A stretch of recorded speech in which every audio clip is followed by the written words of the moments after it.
আসসালামু আলাইকুম বন্ধুরা। আজকের ভৌতিক গল্পের নাম নীল আতঙ্ক। লিখেছেন সত্যজিৎ রায়। তো চলুন গল্পটি শোনা যাক। আমার নাম অনিরুদ্ধ বোস। আমার বয়স 29। এখনো বিয়ে করিনি। আজ 8 বছর হলো আমি কলকাতার একটা সদাগরি অফিসে চাকরি করি। মাইনে যা পাই তাতে একা মানুষের দিব্যি চলে যায়। সর্দার শঙ্কর রোডের একটা ফ্ল্যাট ভাড়া নিয়ে আছি। দোতলায় দুখানা ঘর, দক্ষিণে খোলা। 2 বছর হলো একটা অ্যাম্বাসেডর গাড়ি কিনেছি।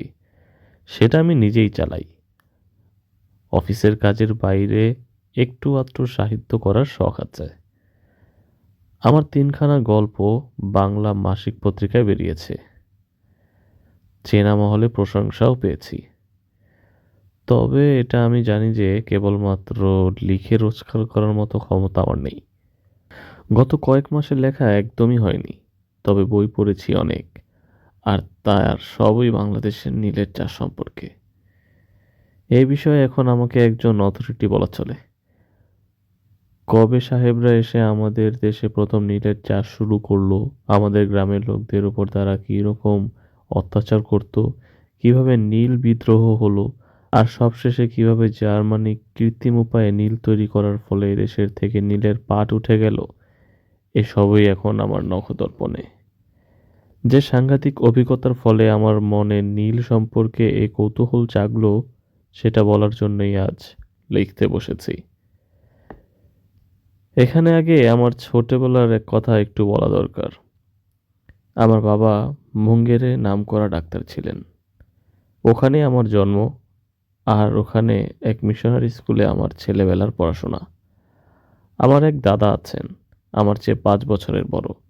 তিনি বিলেতে গিয়ে ডাক্তারি পাশ করে লন্ডনের কাছেই গোল্ডস গ্রিন বলে একটা জায়গায় হাসপাতালের সঙ্গে যুক্ত হয়ে কাজ করছেন। দেশে ফেরার বিশেষ ইচ্ছে আছে বলে মনে হয় না। আমার যখন 16 বছর বয়স, তখন বাবা মারা যান।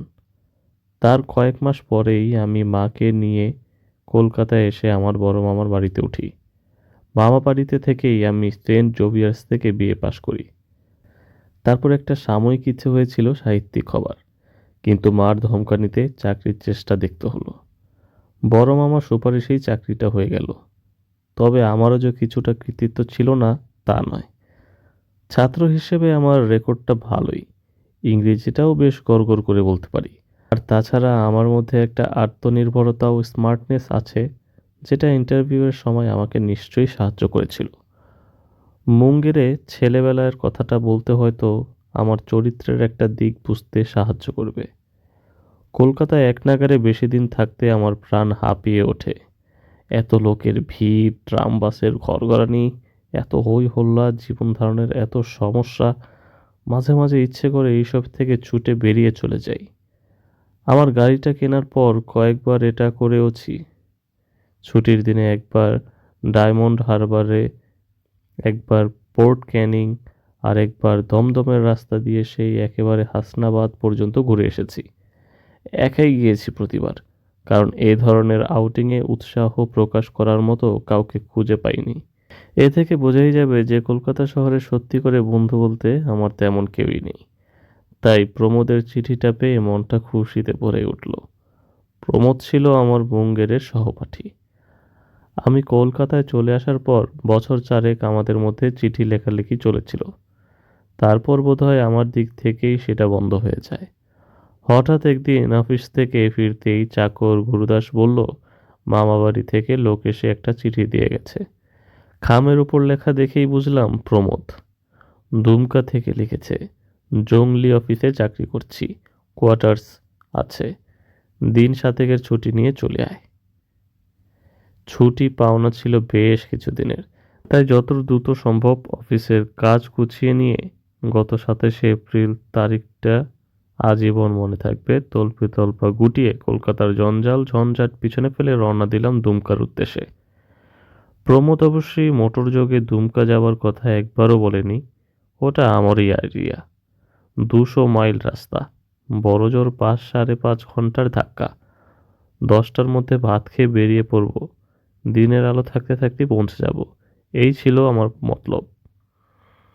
কাজের বেলা গড়াতেই একটা হোঁচট খেতে হলো। রান্না তৈরি ছিল ঠিক সময়, কিন্তু ভাত খেয়ে সবে মুখে পানটা পুড়েছি, এমন সময় বাবার পুরনো বন্ধু মোহিত কাকা এসে হাজির। একে ভার্বাতিক লোক, তার উপর প্রায় 10 বছর পরে দেখা। মুখ ফুটে কিছুতেই বলতে পারলাম না আমার তাড়া আছে। ভদ্রলোককে চা খাওয়াতে হলো, তারপর ঝাড়া 1 ঘন্টা ধরে তার সুখ দুঃখের কাহিনী শুনতে হলো। মোহিত কাকাকে বিদায় দিয়ে গাড়িতে মাল তুলে যখন নিজে উঠতে যাচ্ছি, তখন দেখি আমার একতলায় ভাড়াটে ভোলাবাবু তার 4 বছরের ছেলে পিন্টুর হাত ধরে কোত্থেকে যেন বাড়ি ফিরছেন। আমাকে দেখে বললেন, একা একা কোথায় পাড়ি দিচ্ছেন? আমার উত্তর শুনে ভদ্রলোক একটু উদ্বিগ্নভাবেই বললেন, এতটা পথ মোটরে একা যাবেন? অন্তত এই ট্রিপটার জন্য একটা ড্রাইভার বন্দোবস্ত করলে হতো না? আমি বললাম, চালক হিসেবে আমি খুব হুঁশিয়ার, আর আমার যত্নের ফলে গাড়িটাও প্রায় নতুনই রয়েছে, তাই ভাবনার কিছুই নেই। ভদ্রলোক বেস্ট অফ লাক বলে ছেলের হাত ধরে বাড়ির ভিতরে ঢুকে পড়লেন। গাড়িটা স্টার্ট দেওয়ার আগে হাতঘড়ির দিকে চেয়ে দেখি 11:15। হাওড়া দিয়ে না গিয়ে বালি ব্রিজের রাস্তা নেওয়া সত্ত্বেও চন্দননগর পৌঁছতে লাগলো 1.5 ঘন্টা।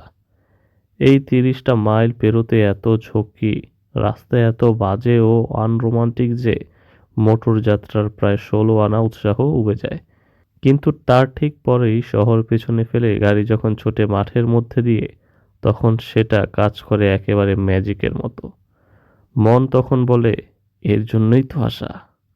কোথায় ছিল একদিন এই চিমনির ধোঁয়া বর্জিত মসৃণ আকাশ, এই মাটির গন্ধ মেশানো মন মাতানো বিশুদ্ধ মেঠো বাতাস? 1:30 নাগাদ যখন বর্ধমানের কাছাকাছি পৌঁছেছি, তখন পেটে একটা খিদের ভাব অনুভব করলাম। সঙ্গে কমলালেবু আছে, ফ্লাস্কে গরম চা আছে, কিন্তু মন চাইছে অন্য কিছু। রাস্তার পাশেই স্টেশন। গাড়ি থামিয়ে রেস্টুরেন্টে গিয়ে 2টো টোস্ট, একটা অমলেট ও একটা পেয়ালা কফি খেয়ে আবার রওনা দিলাম। পথ বাকি এখনো 130 মাইল। বর্ধমান থেকে 25 মাইল গিয়ে পানাগড় পড়ে। সেখান থেকে গ্র্যান্ড ট্যাঙ্ক রোড ছেড়ে ইলামবাজারের রাস্তা নিতে হবে। ইলামবাজার থেকে সিউড়ি হয়ে মাথানজোর পেরিয়ে দুমকা। পানাগড়ের মিলিটার ক্যাম্পগুলো সবে দৃষ্টিগোচর হয়েছে।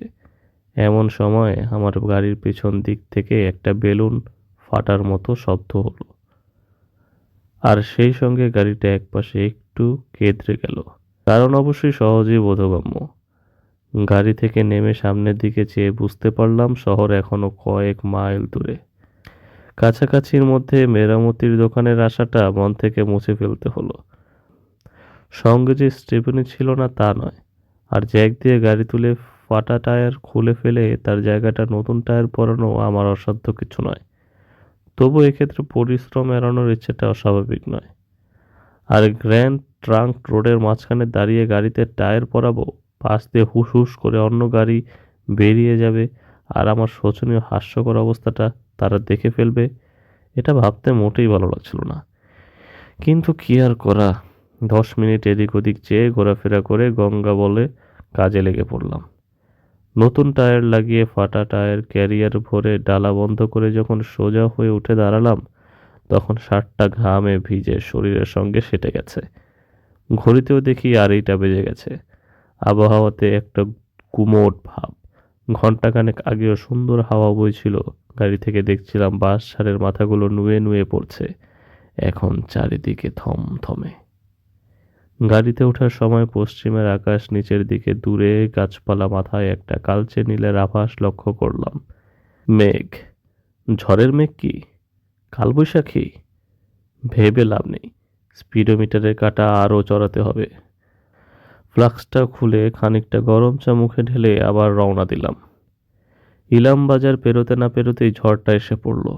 ঘরে বসে যে জিনিসটা চিরকাল সানন্দে উপভোগ করেছি, যার সঙ্গে তাল মিলিয়ে ভাব মিলিয়ে রবীন্দ্রনাথের কবিতা আবৃত্তি করেছি, গান করেছি, সেই জিনিসই খোলা মাঠের মধ্যে পিচের রাস্তায় চলন্ত গাড়িতে যে কি বিভীষিকাময়, কি ভয়ঙ্কর পরিবেশ সৃষ্টি করতে পারে তা কল্পনা করতে পারি না। ওটাকে প্রকৃতির একটা শয়তানি বলে মনে হয়। অসহায় মানুষকে এক নির্মম রসিকতায় নাজেহাল করার ভাব নিয়ে যে এই বাজের খেলা। এদিকে ওদিকে আচমকা বৈদ্যুতিক স্বরনিক্ষেপ, আর পর মুহূর্তেই কর্ণপটায় বিদীর্ণ করা দামামা গর্জন, গুড়গুড় গুড়গুড় কর করাত। এক এক সময় মনে হচ্ছে যে আমার এই নিরীহ অ্যাম্বাসেডর গাড়িটা তাক করে বিদ্যুৎ বাণ নিক্ষিপ্ত হচ্ছে, এবং আরেকটু মনোযোগ দিয়ে কাজটা করলেই লক্ষ্যভেদ হয়ে যাবে। এই দুর্যোগের মধ্যেই কোনোমতে যখন শিউরে ছাড়িয়ে মেসেঞ্জরের পথে পড়েছি, তখন হঠাৎ একটা বিস্ফোরণের শব্দ হলো, যেটাকে কোনো মতে বজ্রপাত বলে ভুল করা চলে না। বুঝলাম আমার গাড়ির আরেকটা টায়ার কাজে ইস্তফা দিলেন। হাল ছেড়ে দিলাম। মুষলধারে বৃষ্টি শুরু হয়েছে। ঘড়িতে 5:30।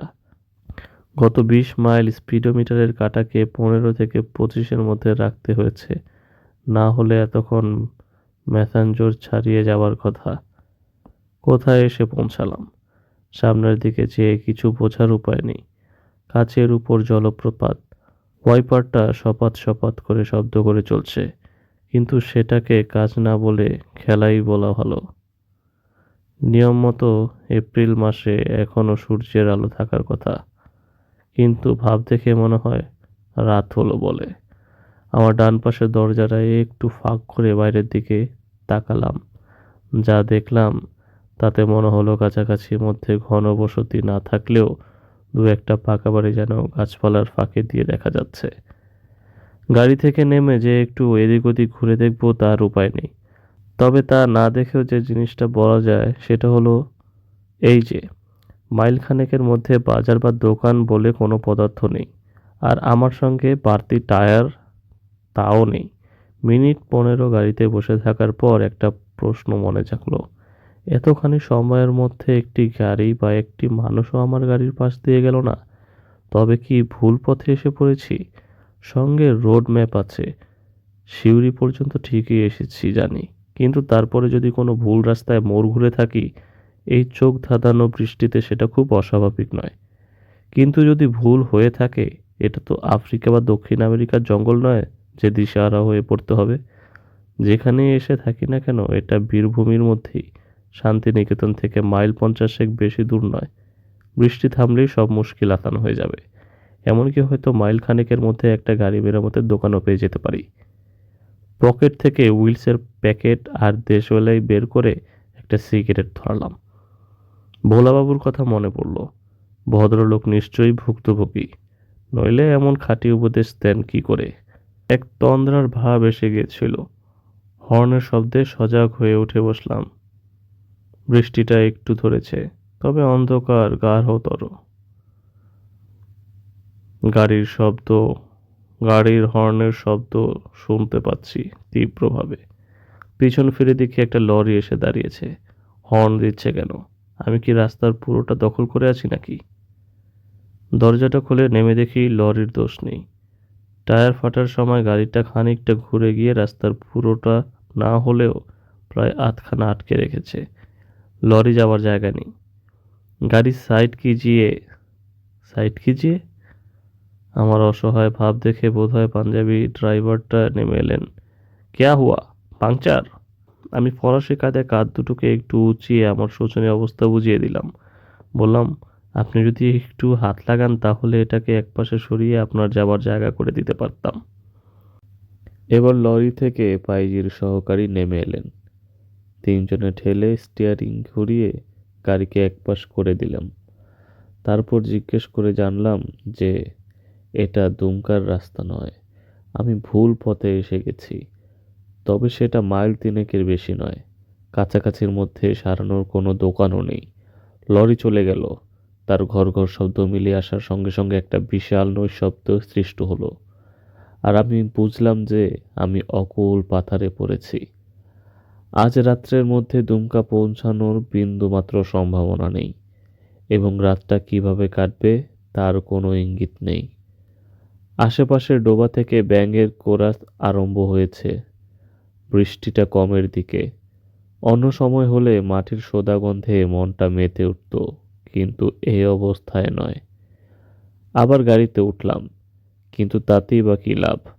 হাত পা ছড়িয়ে আরাম করার পক্ষে অ্যাম্বাসেডর গাড়ির মতো অনুপযুক্ত আর কিচ্ছুই হতে পারে না।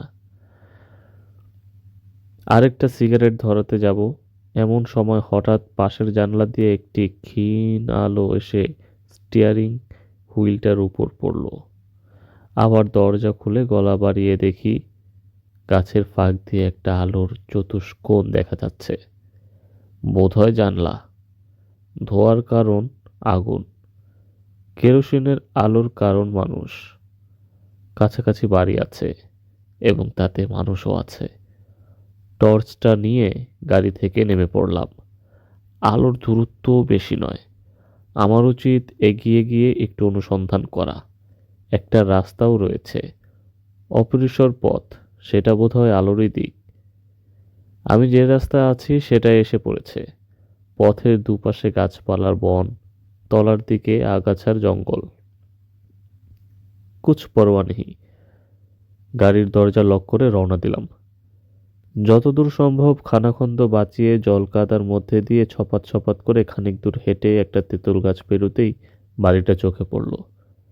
বাড়ি বলা ভুল হবে, একখানা কি দেড়খানা ইটের ঘরের উপর একটি টিনের চালা।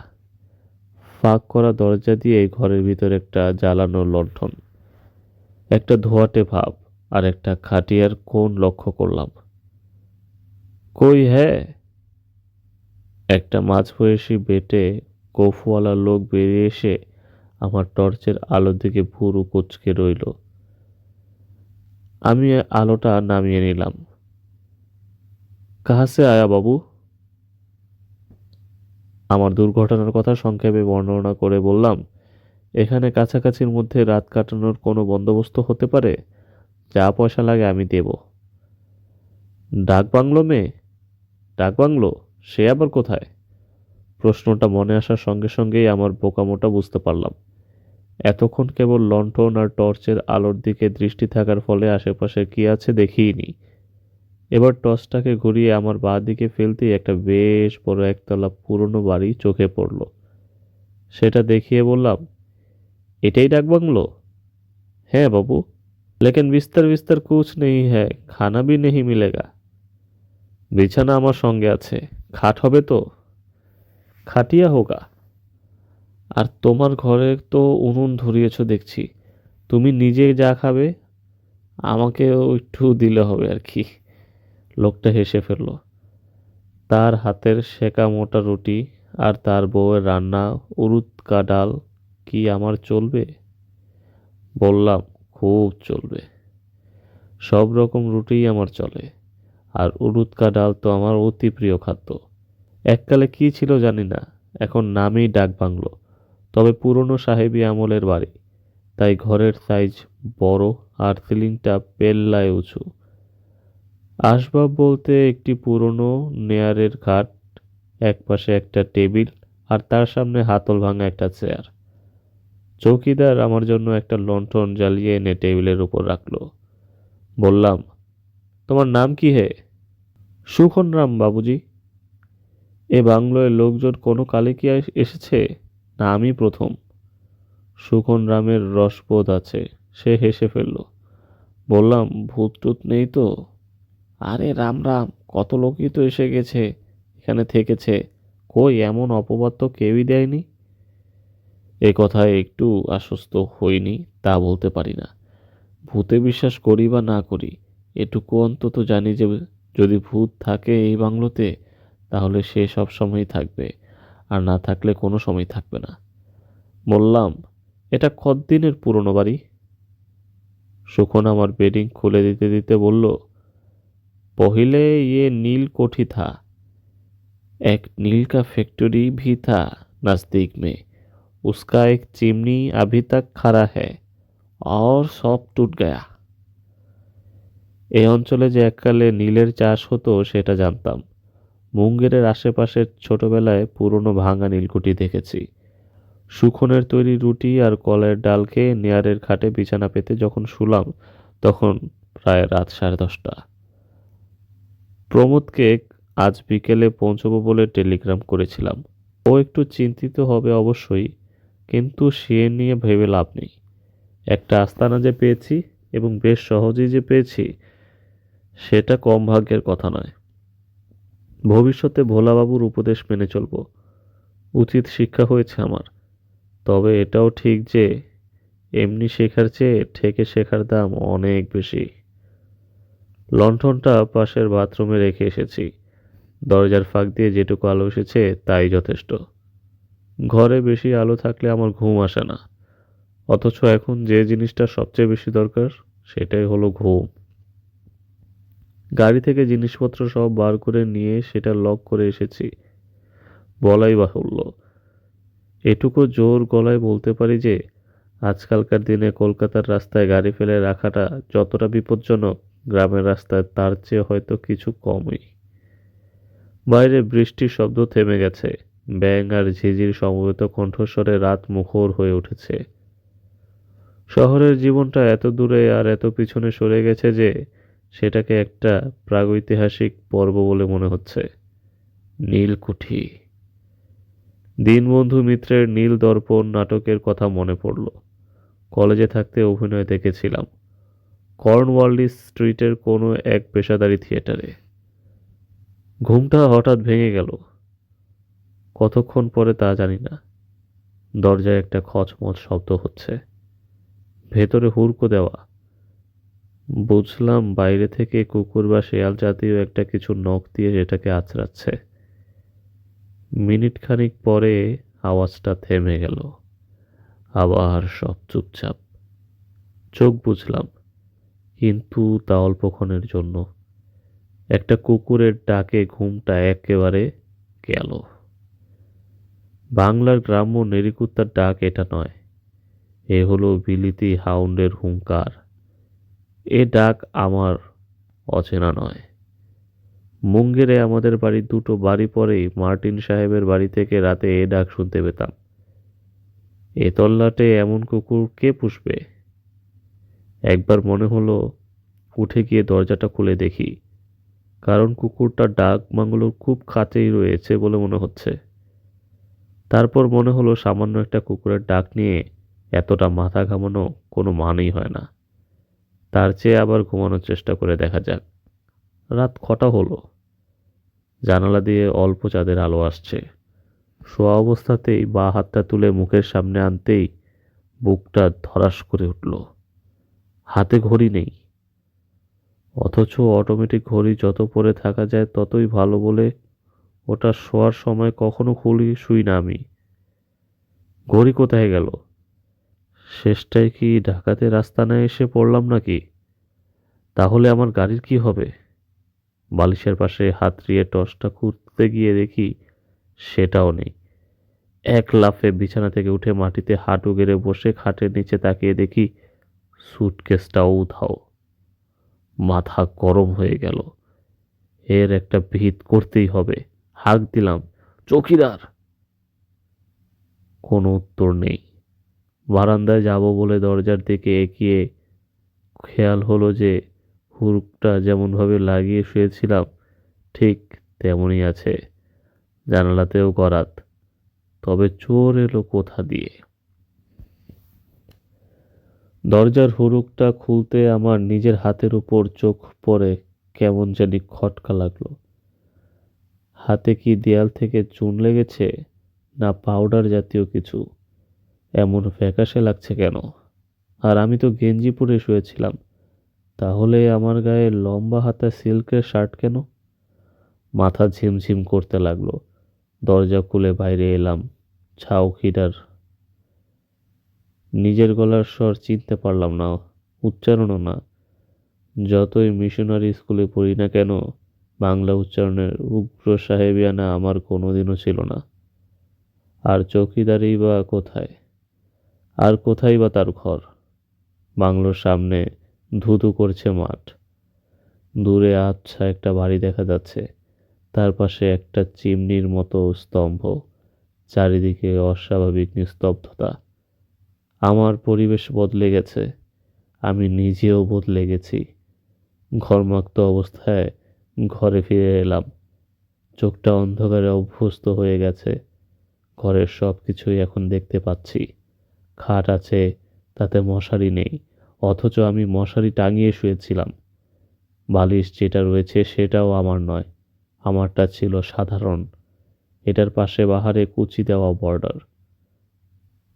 খাটের ডান দিকে দেয়ালের সামনে সেই টেবিল, সেই চেয়ার, কিন্তু তাতে প্রাচীনত্বের কোনো চিহ্ন নেই। আবছা আলোতে তার বার্নিশ করা কাঠটা চকচক করছে। টেবিলের উপর রাখা রয়েছে লণ্ঠন নয়, বাহারের শেডওয়ালা কাজ করা কেরোসিন ল্যাম্প। আরও জিনিসপত্র রয়েছে ঘরে, সেগুলো ক্রমে দৃষ্টিগোচর হলো। এক কোণায় দুটো ট্রাঙ্ক, দেয়ালে একটা আলনা, তা থেকে ঝুলছে একটি কোটি, একটা অদ্ভুত অচেনা ধরনের টুপি, আর একটা হান্টার চাবুক। আলনার নিচে একজোড়া হাঁটু অবধি উঁচু জুতো, যাকে বলে গোলোশেস। জিনিসপত্র ছেড়ে আরেকবার আমার নিজের দিকে দৃষ্টি দিলাম। এর আগে শুধু সিল্কের শার্টটা লক্ষ্য করেছিলাম, এখন দেখলাম তার নিচে রয়েছে সরু চাপা প্যান্ট, আরও নিচে মোজা। পায়ে জুতো নেই, তবে খাটের পাশে দেখলাম একজোড়া কালো চামড়ার বুট রাখা আছে। আমার ডান হাতটা এবার আমার মুখের উপর বুলিয়ে বুঝতে পারলাম শুধু গায়ের রং ছাড়া আমার চেহারার আরও পরিবর্তন হয়েছে। এত চোখা নাক, এত পাতলা ঠোঁট আর সরু চোয়াল আমার নয়। মাথায় হাত দিয়ে দেখি ঢেউ খেলানো চুল পিছনে কাঁধ অবধি নেমে গেছে। কানের পাশে ঝুলপি নেমে এসেছে প্রায় চোয়াল পর্যন্ত। বিস্ময় ও আতঙ্কের সঙ্গে সঙ্গে একটা উগ্র কৌতূহল হলো আমার নিজের চেহারাটা দেখার জন্য। কিন্তু আয়না, আয়না কোথায়? রুদ্ধশ্বাসে দৌড়ে গিয়ে এক ধাক্কায় বাথরুমের দরজাটা খুলে ভিতরে ঢুকলাম। আগে দেখেছিলাম একটিমাত্র বালতি ছাড়া সেখানে আর কিছু নেই। এখন দেখি মেঝের এক কোণে একটা টিনের বাথটব, তার পাশে চৌকি আর অ্যালুমিনিয়ামের মগ। যে জিনিসটা খুঁজছিলাম সেটা রয়েছে আমার ঠিক সামনেই, একটা কাঠের ড্রেসিং টেবিলের উপর লাগানো একটা ওভাল শেপের আয়না। আমি জানি আমি আয়নার সামনে দাঁড়িয়ে আছি, কিন্তু যে চেহারাটা তাতে প্রতিফলিত হয়েছে সেটা আমার নয়। কোনো এক বীভৎস ভৌতিক ভেলকির ফলে আমি হয়ে গেছি ঊনবিংশ শতাব্দীর একজন সাহেব। তার গায়ের রং ফ্যাকাশে ফর্সা, চুল সোনালি, চোখ কটা, এবং সে চোখের চাহনিতে ক্লেশের সঙ্গে কাঠিন্যের ভাব অদ্ভুতভাবে মিশেছে। কত বয়স এই সাহেবের? 30-এর বেশি নয়, তবে দেখে মনে হয় অসুস্থতা কিংবা অতিরিক্ত পরিশ্রমের জন্য অকালেই বার্ধক্যের ছাপ পড়ে গেছে। কাছে গিয়ে আরো ভালো করে আমার মুখটা দেখলাম। চেয়ে থাকতে থাকতে একটা গভীর দীর্ঘশ্বাস বুকের ভেতর থেকে উঠে গেল। ওহ, এই কণ্ঠস্বর তো আমার নয়। এই দীর্ঘশ্বাস ওই সাহেবের মনের ভাবই ব্যক্ত করেছে, আমার নয়। এরপরে যা ঘটলো তাতে বুঝলাম যে শুধু গলার স্বর নয়, আমার হাত পা সবই অন্য কারোর অধীনে কাজ করছে। কিন্তু আশ্চর্য এই যে আমি অনিরুদ্ধ বোস যে বদলে গেছি সেই জ্ঞানটা আমার আছে। অথচ এই পরিবর্তনটা ক্ষণস্থায়ী না চিরস্থায়ী, এ থেকে নিজের অবস্থায় ফিরে আসা কোনো উপায় আছে কিনা তা আমার জানা নেই। বাথরুম থেকে শোয়ার ঘরে ফিরে এলাম। আবার রাইটিং টেবিলের দিকে চোখ পড়ল।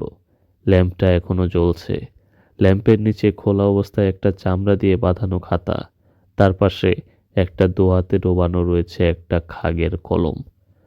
টেবিলের দিকে এগিয়ে গেলাম।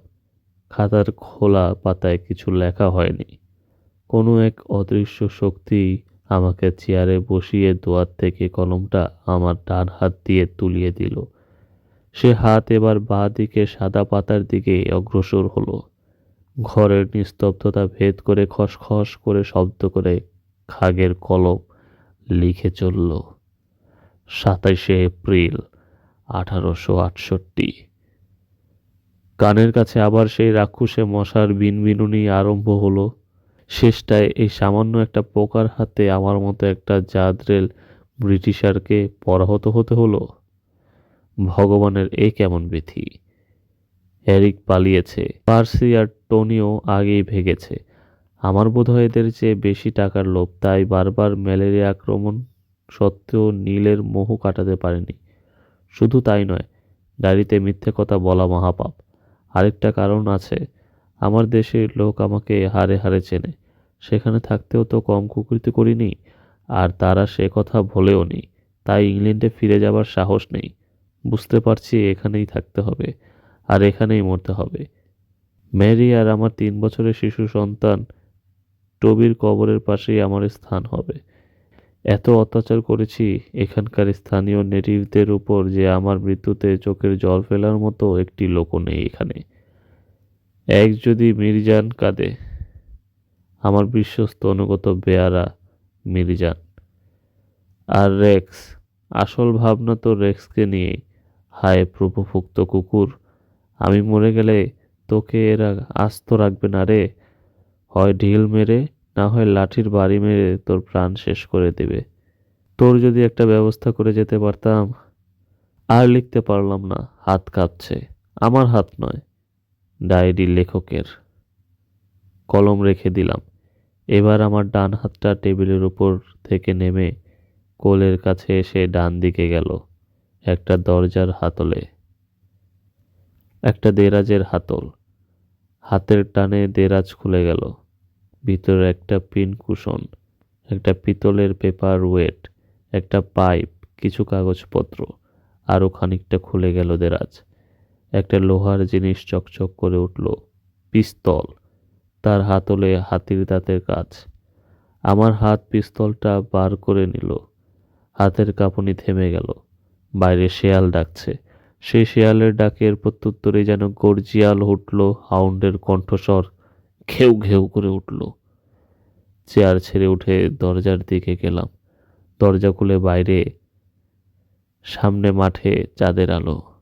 বাংলো বারান্দা থেকে হাত বিশেক দূরে ছাই রঙের একটা প্রকাণ্ড গ্রে হাউন্ড ঘাসের উপর দাঁড়িয়ে আছে। আমি বাইরে আসা মাত্র আমার দিকে ফিরে লেজ নাড়তে লাগলো রেক্স। রেক্স, সে গম্ভীর ইংরেজ কণ্ঠস্বর। দূরে বাঁশবন ও নীলের ফ্যাক্টরির দিক থেকে ডাকটা প্রতিধ্বনিত হয়ে এলো। রেক্স এগিয়ে এলো, তার লেজ নড়ছে। ঘাস থেকে বারান্দায় ওঠার সঙ্গে সঙ্গে আমার ডান হাত কোমরের কাছে উঠে এলো, পিস্তলের মুখ কুকুরের দিকে। রেক্স যেন থমকে গেল, তার জ্বলন্ত চোখে একটা অবাক ভাব। আমার ডান তর্জনী পিস্তলের ঘোড়া টিপে দিল। বিস্ফোরণের সঙ্গে একটা চোখ ঝলসানো আলো, একটা ধোঁয়ার চারিদিকে ছড়িয়ে পড়া বারুদের গন্ধ। রেক্সের দেহের সামনের অংশ বারান্দার উপর, পিছনটা ঘাসের উপর এলিয়ে পড়েছে। পিস্তলের শব্দ শুনে কাক ডেকে উঠেছে দূরের গাছপালা থেকে। ফ্যাক্টরির দিক থেকে কিছু লোক যেন ছুটে আসছে বাংলোর দিকে। ঘরে ফিরে এসে দরজায় হুকটা লাগিয়ে খাটের উপর বসে বসলাম। বাইরে লোকের গোলমাল এগিয়ে আসছে। পিস্তলের নলটা আমার কানের পাশে ঠেকাতে বুঝলাম সেটা বেশ গরম। তারপর আর কিচ্ছু জানি না। দরজার ধাক্কানিতে ঘুম ভেঙে গেল। চা লিয়ে আয়া বাবুজি। ঘরে দিনের আলো। চিরকালের অভ্যাস মতো দৃষ্টি আপনা থেকেই বা হাতের কবজির দিকে চলে গেল। 6:13। ঘড়ি চোখের আরো কাছে আনলাম, কারণ তারিখটাও দেখা যায় এতে, 28 এপ্রিল। বাইরে থেকে সুখন রাম বলছে, আপকা গাড়ি ঠিক হো গেয়া বাবুজি। বীরভূমের নীলকর সাহেবের মৃত্যু শতবার্ষিকীতে আমার অভিজ্ঞতার কথা কি কেউ বিশ্বাস করবে?